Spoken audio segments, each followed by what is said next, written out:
ई आकाशवाणी गोरखपुर है। अब प्रोग्राम सभी सुषमा श्रीवास्तव से भोजपुरी में समाचार सुनिए। प्रधानमंत्री नरेंद्र मोदी राज्यन और केंद्र शासित प्रदेशन के साथ सलाह कई के स्वास्थ्य मंत्रालय के अधिकारियों के कोविड-19 खातिर आपात योजना बनौले का निर्देश दिले हुए। प्रधानमंत्री काली कोविड-19 महामारी पर कार्रवाई के समीक्षा खातिर सीनियर मंत्रियन और अधिकारियों के साथ विस्तृत बैठकी कैलें। बैठकी में महामारी के संदर्भ में राष्ट्रीय स्तर का स्थिति और तैयारी के समीक्षा कैल गई। दिल्ली के सतही कई गो राज्यन और केंद्र शासित प्रदेशन के स्थिति के जायजा लिहल गई। बैठकी में गृह मंत्री, स्वास्थ्य मंत्री, प्रधानमंत्री के प्रधान सचिव, कैबिनेट सचिव, स्वास्थ्य सचिव, आईसीएमआर का महानिदेशक और अधिकार प्राप्त समूहन के और यो अधिकारी लोग हिस्सा ले लें। नीति आयोग के सदस्य और चिकित्सा आपात प्रबंधन समूह के संयोजक डॉक्टर विनोद पाल वर्तमान स्थिति और मध्यम अवधि में कोविड-19 मामलन के संभावित परिदृश्य के ब्यौरा देहलें। सदस्य लोग कहलें कि देश में कुल मामलन के 2/3 हिस्सा 5 राज्यों में हुए। बड़हन शहर के सामने आवे वाले चुनौती के देख के जांच बढ़ावले के साथे साथे रोज के मामलन के चरम स्थिति के प्रभावी ढंग से संभाले खातिर बेड और सेवा की संख्या पर चर्चा कैल गई। प्रधानमंत्री शहर और जिलेवार अस्पताल और अलग से बेड की जरूरत पर अधिकार प्राप्त समूहन के सिफारिश का संज्ञान ले लें। राजधानी में कोविड-19 के इस समय चल रहा परिदृश्य पर बैठकी में चर्चा कैल गई और अगला 2 महीना के बारे में विचार कैल गई। प्रधानमंत्री नरेंद्र मोदी लोगों से आग्रह कैले हुए कि लोग ए महीना आकाशवाणी से प्रसारित होने वाले मन की बात कार्यक्रम खातिर विचार भेजें। वहां के ट्विटर पर कहलें कि मन की बात कार्यक्रम ऐसा जीवंत माध्यम हुए जो 130 करोड़ भारतीयों के सत्य के दिखावेला। वहां के कहलें कि हालांकि कार्यक्रम 2 हफ्ता बाद प्रसारित कल जाये, बाकी लोग आपन विचार फोन पर रिकॉर्ड करा सकेलें। नंबर हुए 1800-117-800। लिखित रूप में आपन विचार नमो ऐप पर भेजल जा सकेला। मुख्यमंत्री योगी आदित्यनाथ के सरकार राज्य में श्रमिकन और प्रवासी कामगारन के हित में हर संभव उपाय कर रहल हुए।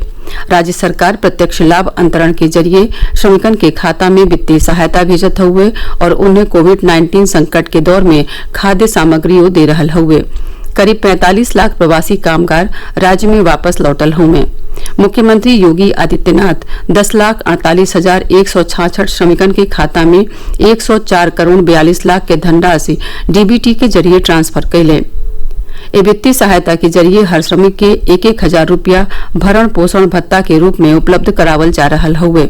मुख्यमंत्री बतौले कि बहरे से लौट के आयल श्रमिकन के खाद्य सामग्री के किट बांटल जा रहा हुए और अबले 14 लाख श्रमिकन के एक खाद्य सामग्री का किट उपलब्ध करावल गयल हुए। मुख्यमंत्री बतौले कि सरकार कामगारन के कल्याण खातिर हमेशा कोशिश में बाटे और उनके लइकन के स्तरीय शिक्षा सुविधा उपलब्ध करावे खातिर हर मंडल स्तर पर अटल आवासीय स्कूलन के स्थापना कई रहल हुए।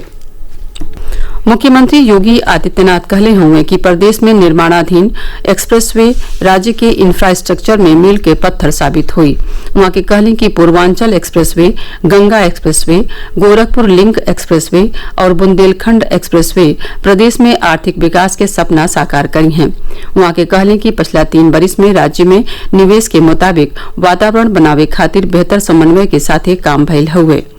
लखनऊ में मुख्यमंत्री के सरकारी आवास पर काली गोरखपुर लिंक एक्सप्रेसवे खातिर पंजाब नेशनल बैंक श्री योगी के 750 करोड़ रुपया के ऋण का चेक सौंपलस। इस मौका पर मुख्यमंत्री कहले कि आज विश्व में निवेश खातिर प्रतिस्पर्धा बाटे। यह प्रतिस्पर्धा में कनेक्टिविटी और सिक्योरिटी का बहुत महत्व हुए। वहां के कहले कि गोरखपुर में विकास के अपार संभावना बाटे। श्री योगी कहले कि करीब 5 करोड़ के आबादी वाला गोरखपुर स्वास्थ्य, शिक्षा, व्यापार और रोजगार का सबसे महत्वपूर्ण केंद्र हुए। वहां के कहले कि गोरखपुर लिंक एक्सप्रेसवे के दोनों ओर औद्योगिक गलियारा के निर्माण कैल जा रहा हुए। श्री योगी कहले कि पूर्वांचल का 2 महत्वपूर्ण शहर वाराणसी और गोरखपुर पूर्वांचल एक्सप्रेसवे से जुड़ी हैं तो क्षेत्र में विकास के आधार तैयार हुई। आकाशवाणी का समाचार सेवा प्रभाग आज फोन इन कार्यक्रम में कोविड-19 पर विशेष परिचर्चा प्रसारित करी। भारतीय जन स्वास्थ्य संस्थान का अध्यक्ष डॉक्टर के श्रीनाथ रेड्डी परिचर्चा में हिस्सा ली हैं।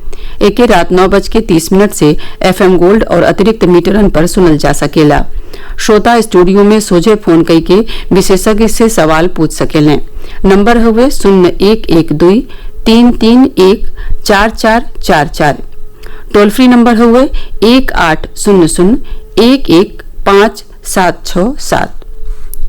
एक रेसा तही भोजपुरी समाचारन का ये बुलेटिन पूरा भइल। नमस्कार।